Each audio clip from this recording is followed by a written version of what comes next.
So here is the project.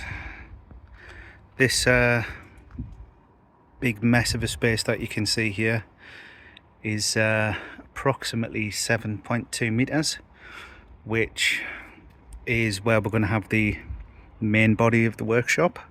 It's going to be in the style of a modern garden room with a canopy reaching over the top of this hot tub, which I hasten to add came with the house. I didn't buy it myself. And then it will reach over to where you see these rods sticking out of the ground, with a roof that goes right the way over the top. The space itself I actually had to dig out by hand and level, which took me way longer than I wanted, because I had to dig down through this concrete, which actually is about 2 or 3 layers of different patios and paving stones all concrete together, all layered on top of each other. And then when you dig down through that, the entire level of this garden's been built up by the people who built the house using builder's rubble. So it was all half bricks, hardcore, and general nastiness. I've been following what now seems to be the standard method of construction for garden rooms, which I was turned on to by Oakwood Garden Rooms, who you'll find on YouTube, who will give you all the step-by-step details on how to do this if you wanted to check out their channel.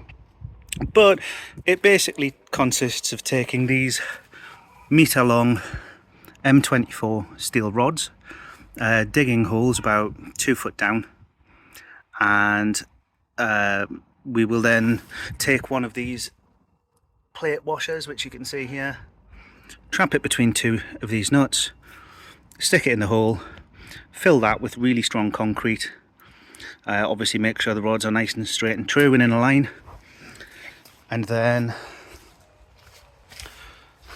we stick another plate washer on top of those nuts, which are locked in place, and that supports the basic timber frame of the structure. You can see I've got the tops notched out there so I can wind nuts down and then just put the floor across the top. Hope that makes sense. Obviously, as I say, if you want to check out the full details of how to do this yourself, then I would say Oakwood Garden Rooms are the people to follow. Oakwood do calculate the sizes that they tell you for, you know, building the whole height of the thing to keep it below 2.5 meters at the highest point. You need to do that to stay within planning regulations under what's called permitted development. If you're within, I think it's 2 meters of the boundary, which most people will be, at the highest point of land adjacent to the building, if you stuck a, which is there, if I stuck a rod up there, then the height of the building would need to be below 2.5 meters at the front point there, where it's going to be a little bit taller. Because they have such narrow margins on that, and I'm using thicker timbers, which are about 2 inches thicker, I needed to make sure that I'm at least 2 inches below the surface, just to stay within those regulations. The only sort of top tip I've got at the minute, having done this, is the method of getting all of these nuts at the same height so that your floor is perfectly level. They recommend, if you don't have a laser level, they say get a spirit level and basically run it from one nut to the next. That did actually work surprisingly well, but what I ended up doing was using a little cheap laser cube off Amazon, which I'll show you now. A cheap £20 or £30 self-leveling laser, purchased off Amazon. Too weak to use during the daytime, but if we wait until it's fairly dark out, all I've done is wind the nuts up, which were already pretty much in position, until the laser beam is refracting off the top surface of the nut, and it kind of lights up like a Christmas tree. It also lets you know if you've got any high points in the ground, because they glow red as well. But as you can see, I've just repeated that process right the way up to the top of the build. Seems to work quite well.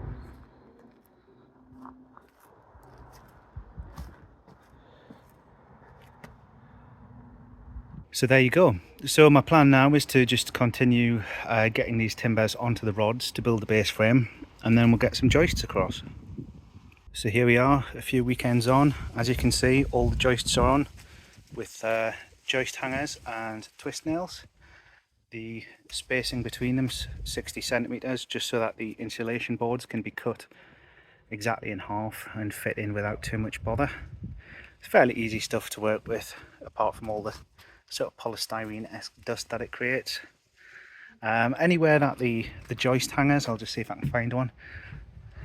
Anywhere that the joist hangers sort of landed on the bolts, I've either put half a hanger on and chopped the other off, and actually put some big 25mm screws in the ends as well, or in rare cases they've just got a couple of, did I say 25mm? I meant 25cm screws in the end as well. As you can probably tell at the end here, squaring the building off by myself didn't go too well, because that end is obviously not straight, but it doesn't really matter, it's not the end of the world. The insulation is 10 centimeters thick, Celotex. You can use thicker, you can use thinner. I haven't really done the math on it. If you watch someone like Oakwood, they normally use thinner timbers on the bottom, which are the same thickness as the insulation. So what they'll do is they'll get these slate battens and just actually pin them to the underside of the frame and then lay the insulation on top. Because I'm using thicker timbers, I've just cut these little noggin type pieces and screwed them in exactly 10 centimeters down, and then the insulation rests on top of those.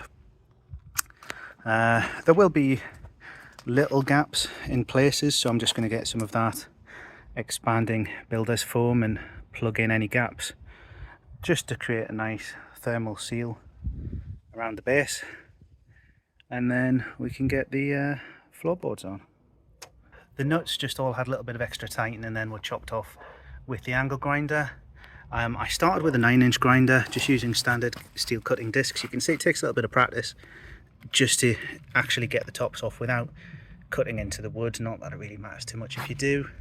One of my relatives actually came and finished a few off for me while I was on holiday. They said they just used the smaller standard size grinder. What are they, about 12 centimeters? They actually found that was easy enough as well, so I'm not sure you necessarily need the 9-inch one. But yep, there you go. For today's update, as you can see, we're starting with putting the floorboards on. I say starting, this has been ongoing just when I can do a little bit over the past few days. Few things to note. So you cannot really trust, or at least in my case, you cannot trust that the wall on the front of the building where I've been trying to line the boards up to is perfectly straight. Anyone who's done anything like laminate flooring or anything like that will tell you that if you don't get the first run of boards right, any little gaps or slightly skewed boards will exaggerate themselves as you move over towards the right here, and by the time you get to the far end you'll end up with big gaps in between your boards. So it's pretty critical to just try and get them straight, even if they don't necessarily meet the front wall exactly. In order to assist myself in doing that, what I actually did was actually just screw temporarily some pieces of wood on here and get some builder's bricklaying line and run it from one end of the building to the other, and then married the boards up to that, so that they did actually go on pretty straight. They do go in with special flooring screws which are supposed to help it stop from squeaking, but also quite important for that purpose is to make sure that the boards are actually glued together. I've used polyurethane glue, which is why you can see this foam here, which I will screw off later. Also a good idea as you come to the end of each board to mark where your joists are, so you know where to put the screws. It's worth noting actually, I did get interrupted by really heavy torrential rain about 2 rows into this, and that did cause me to learn that tarpaulin, typical tarpaulins that you can probably just see folded up over there, can't really be guaranteed to be waterproof, particularly when they're laid exactly flat and water's pooling on top of them. I was quite saddened to find after a day of heavy rain, lifted them up and found that I had water pooling on top of my insulation, which is not great. Thankfully we did have some heavy sunshine the day afterwards, which did dry it out really well. But when I found that to be the case, what I had to do in an emergency was actually get some of my scrap wood and make a basic A-frame at each end. I happened to have a long timber that I could lay on top and make effectively a tent shape. Then put the tarp over that and screw it down on either side to make one big tent, which sort of allowed the water to run off. That actually works really well. But going forward, my recommendation would definitely be to get a roll of this stuff. Brand name's Visqueen, but it's just basically damp proofing plastic, the kind you might lay over your garden if you want to get rid of weeds and that. That works a lot better because that is properly waterproof. And I mean, I think a roll of 15 by 4 meter, which is what that is, cost me something like £30, and it will be big enough that if I get to the stage where I've got the roof on but either can't get the rubber on because the weather's too bad, or for whatever reason just haven't made it that far, that will be waterproof enough that I can tack it over the roof as a temporary covering to keep everything nice and dry. So yeah, I'm just working my way across with the boards now. We'll get right the way to the end. I'm going to have to do a little something. As you can see, my structure is almost exactly 3 boards long, but I will have to put some little bits of wood in there, or little bits of board if I've got some left, just to make sure when I put the walls on top of the floor, they're fully supported when they're running along that edge, because they will only go about 2 or 3 inches into there, so they need to be resting on something good to secure them to. After this, we're going to have to look at doing the stud walls and also being very confident about the size of windows and doors and everything we're going to use. But yeah, good progress for now.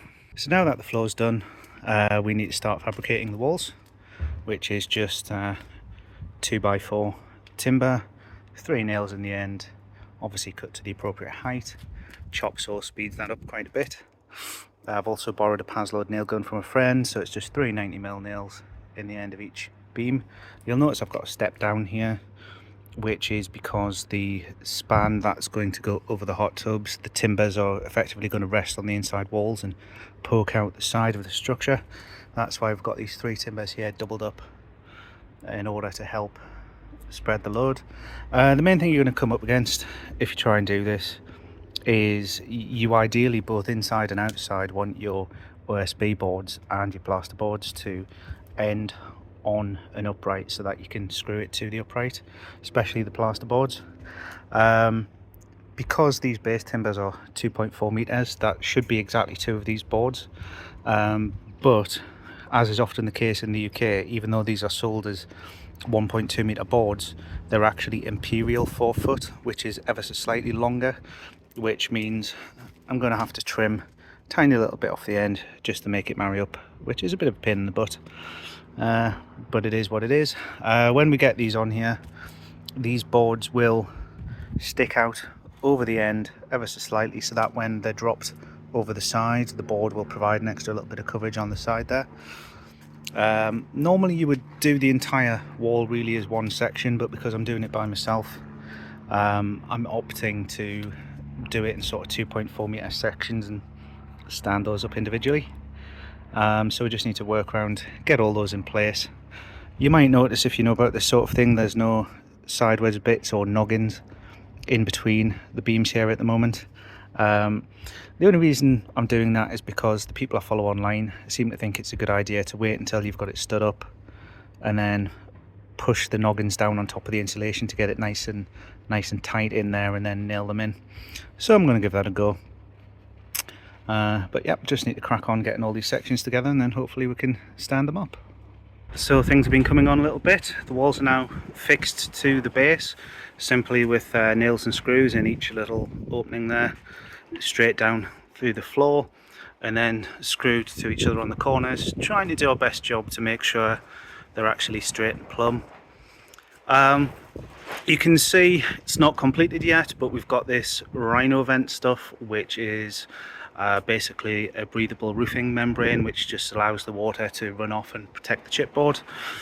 We have had some sort of sleepless nights where the roof was not on and we were getting heavy rain, and I was out at midnight trying to prop up the plastic that I had temporarily pinned over the roof and tip all the water out and everything. That was quite scary. Had a bit of a flood, but thankfully the EcoProtect flooring was a worthwhile investment there. You can see we've got these beams extending out over the hot tub, which originally I'd engineered to take the weight of having a roof right the way across, but actually we're thinking about just leaving that open for now. Windows and doors are ordered, just awaiting their arrival. Obviously that one's just covered up at the moment to try and keep the water out a little bit. The roof is now fully boarded and we've got nice new plastic currently nailed across the top of it, all ready for the rubber to go on. We've got the overhang, all the fascias and everything fully completed, and as I say, just waiting for the rubber on that one. We've had a lot of stormy weather, so I haven't had a gap in the weather long enough to get that sorted, but hopefully that will be going on in the next couple of weeks. We have windows, my first time fitting window frames. The only advice, well, two bits of advice. Number one, don't try and be clever and make your frames fit nice and flush, or even close to flush in the walls. You're not gaining anything by doing that. You want to leave yourself a good gap of probably about 1 centimetre on each side, to be fair, because at the end of the day you're just going to fill it with expanding builder foam, and the screws going into the woodwork hold it nice and fast in place. If you don't do that, it just makes life way harder fitting it, and you can encounter problems, as you'll see over here. I had a major accident, which I think I know the cause. I mean, we did notice when the glass went in the frame, the gaps around the sides were uneven, as if it was skewed slightly. I still find that very odd because there was a gap there. The frames, the UPVC, so they can bend and stuff, but they weren't really touching the sides. But weirdly, even though it wasn't touching the sides, I found we actually cut these uprights out and put new ones in slightly further apart just to give it more breathing room, and it went in a lot easier the second time. I think what actually caused it though was probably not the dodgy fit on the frame. It was, well, partly not reading the manufacturer's instructions. The manufacturer provided their triple glazed units. Oops, just dropped something there. The triple glazed units, and the manufacturer provides these custom packers which fit the frame perfectly, and to be fair, they're usually exactly the right height you need to support the glass. I was using these kind of generic ones that you'd get from somewhere like Toolstation, and you'll notice that they're thinner. Because they're thinner, they're not actually thick enough to cover all 3 panes in the triple glazing. So I had one up here, probably quite near a screw as well, a lot of pressure put on that corner of the glass, and because all of the weight was put on the middle pane of glass by the packer, it's caused it to crack. You can use these packers, but you've just got to make sure they're skewed, or you've got a coupling so that all 3 panes of glass are supported. So yes, we're slightly annoyed with that. I will order a new unit at some point. That isn't misting up inside the window, by the way. That's condensation on the outside. So yeah, you can probably see the roof complete with polyurethane glue drips is complete. We're just going to move on to the sill. Actually, another point on the sills as well, something I've done quite badly, quite wrong really, is I assumed I could use standard size sills, but to make them stick out far enough that they're actually going to cover double battening and cladding, my frames are fit actually slightly proud. So I'm going to have to fill that in with like loads of silicone and stuff to make sure that it's watertight. To be fair, I originally planned on a single batten width, which would have been perfect for these sills, but I've now decided to go for some vertically mounted cladding, which means I need to double batten, because you always have your first set of battens vertical, which are fine for mounting horizontal cladding too, but if you want to go vertical you need some horizontal battens. So yeah, that's the update. Hopefully next scene we should have the bifolds fitted without any worries. So as you can see, the bifolds are now in.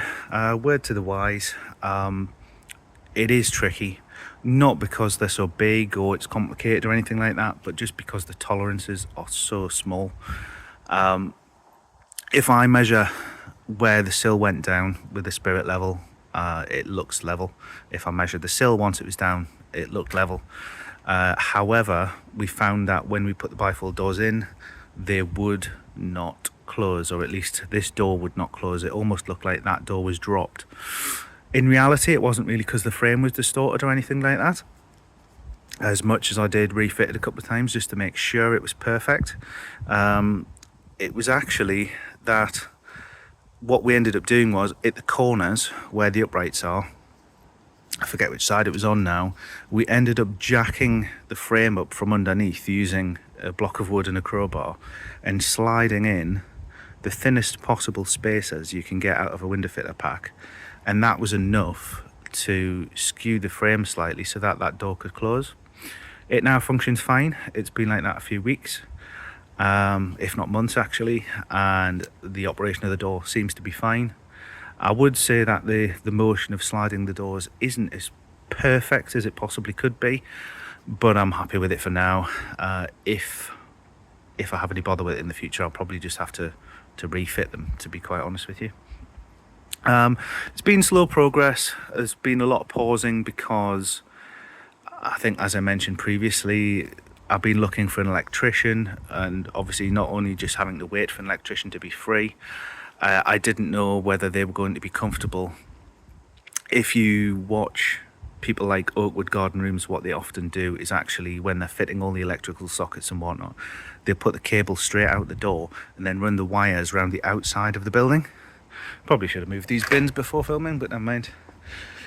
So yeah, normally all the electrical cables will effectively come outside and run around the perimeter of the building, which is great for speed.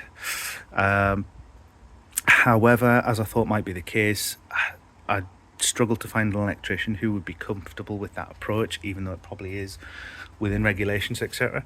So I didn't know whether I could crack on in the meantime with the cladding, because I needed to know if the cables were going to go on the outside. Turns out they're probably not.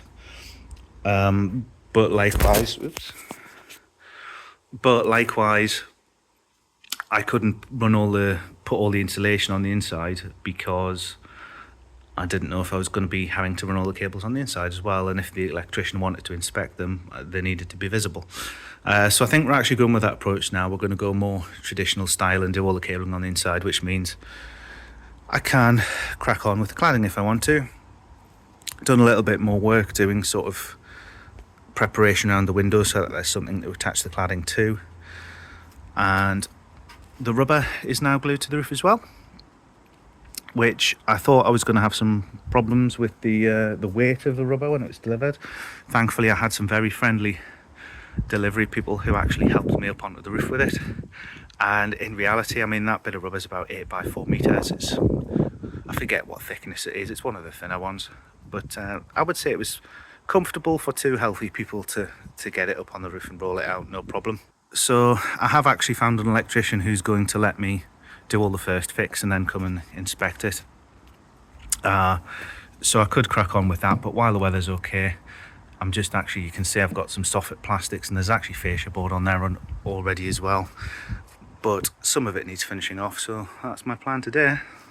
Either I forgot to record a video in a while, or I've lost it, so things have moved on quite a bit for this video. We've got all the trim pieces on, which was a nice easy job. My roofline wasn't actually perfectly straight, so glazing spacers behind the trim pieces just helped straighten that out nicely. That was, as I say, quite a nice easy job. We've got the cladding on now, which is Bison brand, which, if anyone's shopping around, seems to be pretty much identical to Cladco cladding, but slightly cheaper. That's just screwed directly onto the timber. Some manufacturers do provide sort of clips that allow for expansion and things. The Bison brand didn't, so I'm assuming it's going to be okay. I have talked to other people who've used it, and they've had it a few years and they haven't really experienced any discoloration or expansion issues or cracking or anything, so hopefully it should be fine. We've got trim pieces on there which are just held on with grab adhesive basically. You've also got drip trims above the windows. so that any water coming down does drain outwards. And that's looking pretty good. There's still some little bits to do with over the hot tub frame, but to be honest, I'll be picking that up later. It's not vital right now. Certain tools like a chop saw with one of those big stands that would allow me to do exact measurements and everything like that, and probably a little multi-tool would have probably allowed me to do things a little bit neater. This was all just done with a hand saw. Moving inside, the electrician has actually been and done first fix, so you can see all the cables hanging down at the moment. And I've also started to put insulation in the ceiling. Because I've got bigger beams than most people would use, I've actually got both Rockwool and Kingspan for a combination of best possible insulation and a bit of soundproofing. You'll notice, if you know anyone in the building trade or you know about these things, normally a roof, if it was in a house and it was complying with building regs, would actually have a ventilated roof, a hot roof or a cold roof they would call it. It's quite common on these garden rooms because you're very limited in height and it's a limited occupancy room, which again doesn't have to comply with building regulations, that people effectively just cram all the cavities with insulation so there is no air in there. And then you can put a vapor barrier or something over the top before you put plasterboards on, and then you're good to go. Should be absolutely fine really. So yeah, that's where we're up to, and I've just got the task of insulating the whole thing, and then we'll be putting on plasterboards. That's the insulation done. Just need to go around and check for any little crevices that could do with filling in with expanding foam or a little bit of excess rock wool, but that's mostly been done already. As you can see, I've left quite big gaps for where any sockets are going, just to leave a big margin of error for the electrician, just to make life easy for him. The ceiling was definitely the biggest pain of it all, and you can see it has a tendency to sag down a little bit no matter how tight the fit is, but putting some plasterboard on there and screwing it up will push it all back up, no problem, I'm sure. Consumer box will be going in the corner there. Sockets all the way around really, all walls, because it is going to be a workshop after all. And then we'll have a double light switch here, 2 zones of lighting, one at this end, one at that end. And yeah, that's pretty much it. So now we're on to plasterboarding, which I'm hoping to use some improved sound deadening plasterboard, if that's the thing to call it, which is a little bit more expensive, but I'm hoping again it's just going to help keep that external noise out and the internal noise in. Onwards. Well, the plasterboarding is almost finished in terms of just screwing it onto the wall. Nearly ready for the electrician to come back for second fix, and then I just need to make a decision as to whether I'm going to joint and skim the plasterboards or actually get plaster in to fully skim the place. But we're not far off decorating now, hopefully.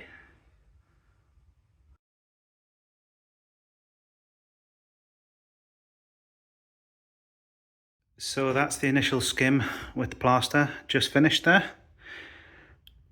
And I have to say, it's not been too bad, a lot of physical effort, but it's not as horrendous as I thought. I mean, the walls are pretty decent.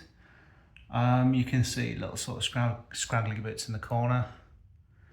The only place I've really got any kind of badness is places like here where you can see I stopped plastering for the day, sort of halfway along the wall, which is probably not a good idea to do. And you can see there's a mark right the way across the ceiling there, where sort of like the old plaster meets the new, which obviously a professional would never do. A professional would probably never stop a wall halfway through. But I'm hoping a little bit of pain with the sander, and it should be more than acceptable to start decorating. Woohoo! So there we have the finished result. As you can see, the walls turned out all right in the end, as did the ceiling, with a little bit of sanding, priming and painting. We've got all the workbenches in, which are currently occupying a lot of space. I did just take them out of my previous workshop, which was a little bit bigger. But in time, I will no doubt rebuild these, refine them, find some tool storage solutions, probably replace some of these smaller bench mounted machines with bigger ones on wheels. In fact, everything will be going on wheels so that it can be moved about and give me more space if I need it. We've got my dedicated workbench, which will have my router, table saw, etc. built in. The main workbench where I do most of my guitar work. I've got a dedicated electronics bench there, which was a nice little salvage job. And if we turn around, I've also got a nice little sort of home office / music space, which is looking very messy at the minute because everything's been pulled out of storage.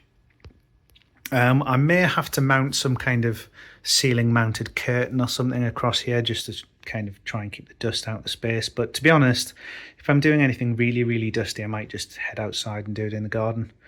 There's a few little finishing off jobs to do, like try and clear some of the builder's foam marks off the window frames and actually remove some of the stickers and things as well. I might even create some windowsills, who knows. But yeah, that's it. I'm looking forward to sort of cracking on with my old projects again. Any projects that you've been waiting for finish on the channel, sorry about the delay, but just with building this, moving house and work being very busy as it always is, it's taken me a little bit of time to get back up and running, but I'm really looking forward to getting back into it. Videos will just be released at a sort of leisurely pace because I don't want it to become a second job. It is just a hobby. Just want to say as well, special thanks to everyone who helped and contributed to building this. It took probably about a year in total with stops and starts for bad weather, winter, things like that. My mum, my father-in-law Neil, my dad even popped in and helped it at one point, and above and beyond everyone else, I have to say a special thank you to Frank, who was here just about every weekend helping out, keeping me company, doing all those jobs that need an extra person to help hold and all the rest of it. So loads of thanks to him, and of course my other half Sam, who hasn't seen me most weekends while I've been putting all this together. So yeah, really looking forward to putting out some more videos in future, and yeah, I'll catch you in the next one.